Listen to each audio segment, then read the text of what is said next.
بسم اللہ الرحمن الرحیم۔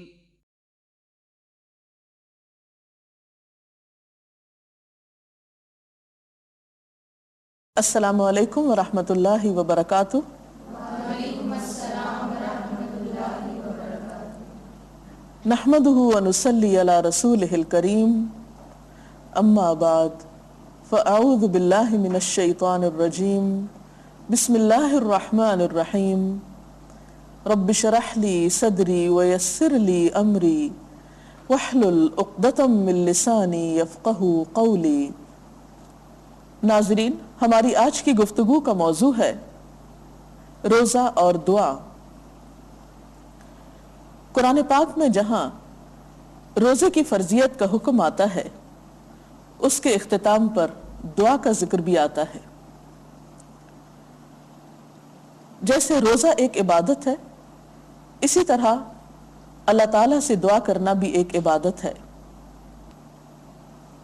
روزے کے ساتھ ساتھ دعا کے بارے میں قرآن پاک میں کچھ یوں ذکر آتا ہے، وَإِذَا سَأَلَكَ عِبَادِي عَنِّي فَإِنِّي قَرِيبٌ أُجِيبُ دَعْوَةَ الدَّاعِ إِذَا دَعَانِ فَلْيَسْتَجِيبُوا لِي وَلْيُؤْمِنُوا بِي لَعَلَّهُمْ يَرْشُدُونَ۔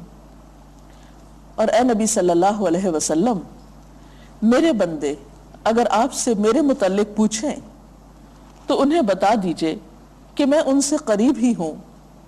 پکارنے والا جب مجھے پکارتا ہے، میں اس کی پکار سنتا ہوں اور جواب دیتا ہوں، لہٰذا انہیں چاہیے کہ میری دعوت پر لبیک کہیں اور مجھ پر ایمان لائیں۔ یہ بات آپ انہیں بتا دیجئے، شاید کہ وہ راہ راست پا لیں۔ انسان اپنے خالق کے ساتھ جس طرح مناجات کرتا ہے اور جس طرح اس کے سامنے آہوزاری کرتا ہے، یہ مخلوق اور خالق کے بہترین تعلق پر دلیل ہے۔ ہر انسان اپنی زندگی میں اللہ تعالیٰ کا محتاج ہے۔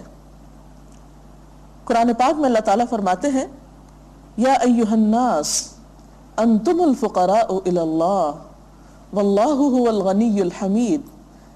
اے لوگو، تم سب اللہ کے محتاج ہو اور اللہ بے نیاز تعریف والا ہے۔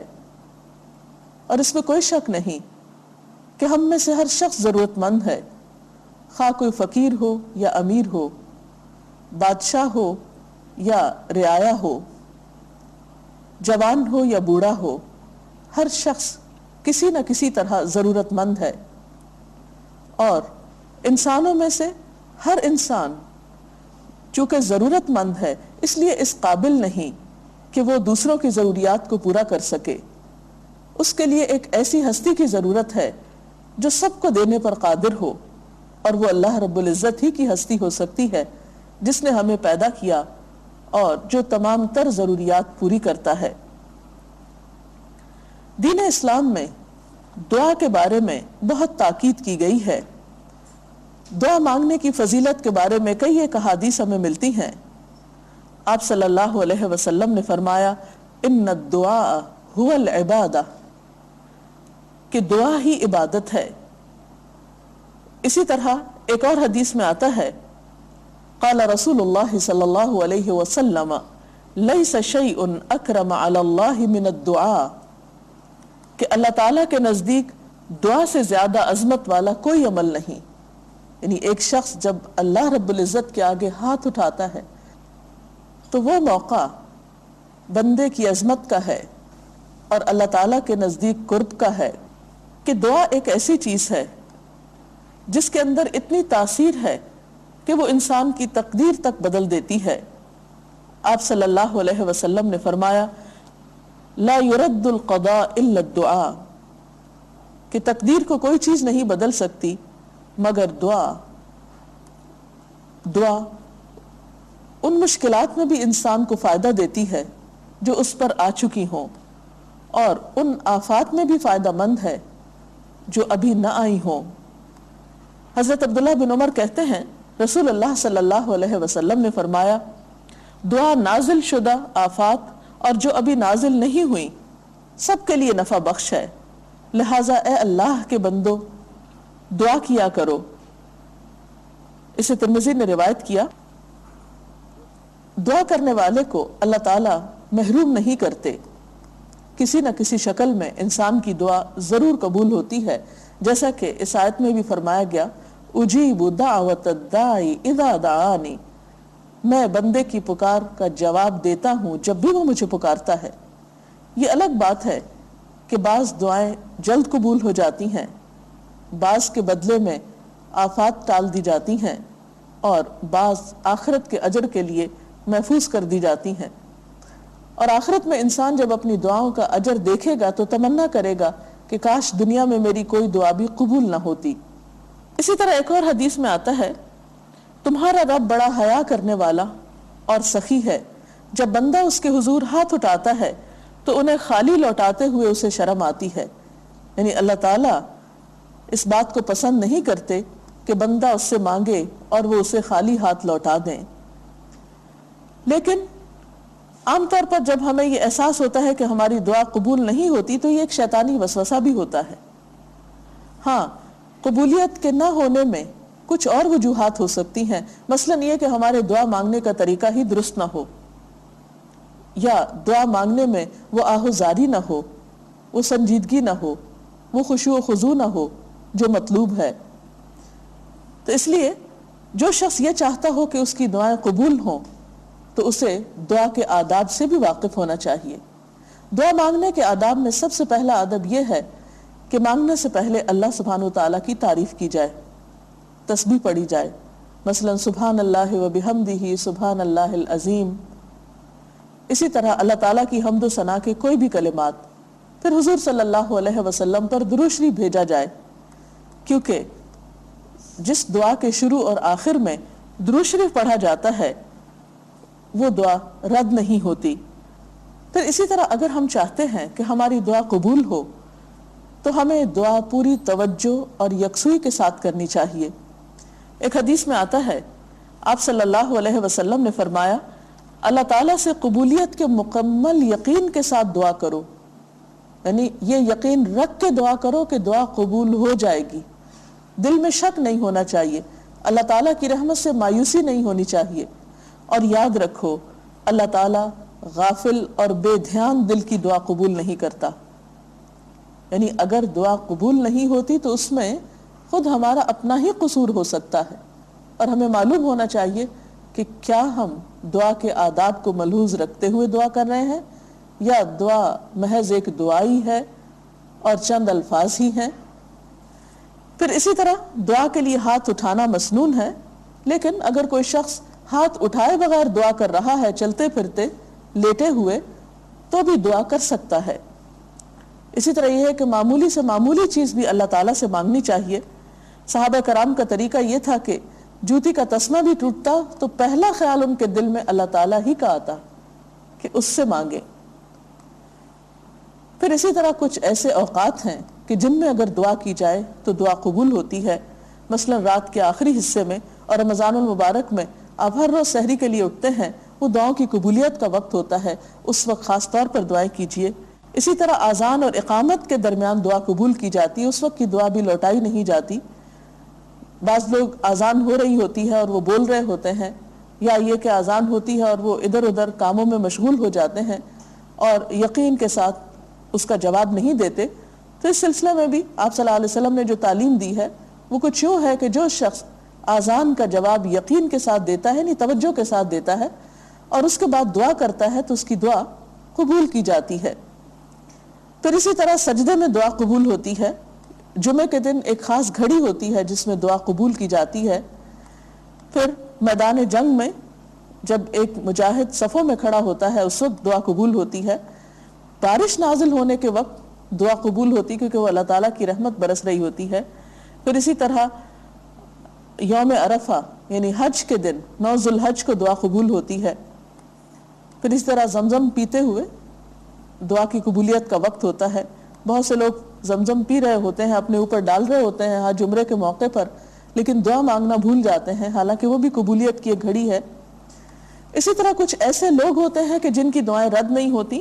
ان میں مظلوم کی دعا، مسافر کی دعا، باپ کی دعا اپنے بچوں کے حق میں، غازی کی دعا یعنی ایک شخص میدان جنگ سے کامیاب لوٹ رہا ہے، حج اور عمرہ کرنے والے کی دعا جب وہ اپنے گھر کی طرف واپس آ رہا ہو، اور ان موقعوں پر بھی اسی طرح اولاد کی دعا اپنے والدین کے لیے جبکہ وہ نیک ہوں، والدین کے فرما بردار ہوں۔ پھر اسی طرح خوشحالی اور فراغ میں دعا کرنے والے کی تنگی اور مصیبت کے وقت دعا قبول ہوتی، یعنی وہ شخص جو خوشی کے وقت، آرام کے وقت، کسی پریشانی کے بغیر اللہ تعالیٰ سے تعلق رکھتا ہے، دعائیں کرتا رہتا ہے، تو ایسے شخص پر جب کوئی مشکل آتی ہے اور اس وقت وہ دعا کرتا ہے تو اس کی دعا بھی لوٹائی نہیں جاتی۔ ورنہ وہ شخص جو صرف مشکل وقت میں اللہ تعالیٰ کو پکارے تو فرشتے اس کی جب دعا سنتے ہیں تو کہتے ہیں کوئی اجنبی سی آواز معلوم ہوتی ہے، اس سے پہلے تو اس نے کبھی اپنے رب کو یاد نہیں کیا تھا۔ پھر روزہ دار کی دعا، خاص طور پر افطار کے وقت، بہت سے لوگ اس وقت کو بھی صحیح طور پر استعمال نہیں کرتے اور ادھر ادھر کی بات چیت میں گنوا دیتے ہیں۔ پھر بیمار کی دعا، پھر مسلمان بھائی کی عدم موجودگی میں، اس کی غیر حاضری میں اس کے لیے دعا۔ پھر اسی طرح کچھ لوگ ایسے بھی ہیں جن کی دعائیں قبول نہیں ہوتی، ہمیں اپنا جائزہ لینا چاہیے کہ کہیں ہم تو ان میں سے نہیں۔ اور یہ خاص طور پر اس لیے بھی کہ بہت سے لوگ دعا کرتے ہیں اور اگر فوری طور پر قبول نہیں ہوتی تو مایوس ہو جاتے ہیں اور یہ سمجھتے ہیں کہ ہم تو شاید اللہ تعالیٰ کے ناپسندیدہ بندے ہیں، اس لیے ہماری تو سنی ہی نہیں جائے گی، اور وہ مانگنا چھوڑ دیتے ہیں، حالانکہ نہ مانگنے پر بھی اللہ تعالیٰ کی ناراضگی ہوتی۔ انسانوں سے جو مانگتا ہے انسان اس سے ناراض ہوتے ہیں، اور اللہ تعالیٰ اس سے جو اس سے مانگتا نہیں۔ اللہ تعالیٰ کو یہ بات بہت پسند ہے کہ بندے اس کی طرف رجوع کریں، توبہ کریں، استغفار کریں اور اسی سے مانگیں۔ لیکن کچھ حالتیں ایسی ہیں کہ جن سے انسان جب تک نکلتا نہیں، گناہوں سے معافی نہیں مانگتا، اس کی دعا بھی قبول نہیں ہوتی، جس میں سب سے پہلے رزق حرام کھانے والے کی دعا، پھر اسی طرح رشتہ داریوں کو کاٹنے والے کی دعا، وہ بھی قبول نہیں ہوتی کیونکہ قطع رحمی اللہ تعالیٰ کو سخت ناپسند ہے۔ پھر غفلت اور لاپرواہی سے مانگی ہوئی دعا جیسے کوئی دلچسپی نہیں، کوئی شوق ہی نہیں۔ پھر اسی طرح جو لوگ امر بالمعروف اور نہی عن المنکر کا فریضہ انجام نہ دیں، نیکیوں کا حکم نہ دیں، برائیوں سے روکے نہیں، ان کی دعائیں بھی ایک وقت آتا ہے کہ پھر قبول نہیں ہوتی۔ اسی طرح ایک اور بات کا بھی ہمیں خیال رکھنا چاہیے کہ دعا صرف پریشانی اور مصیبت میں ہی نہ مانگے۔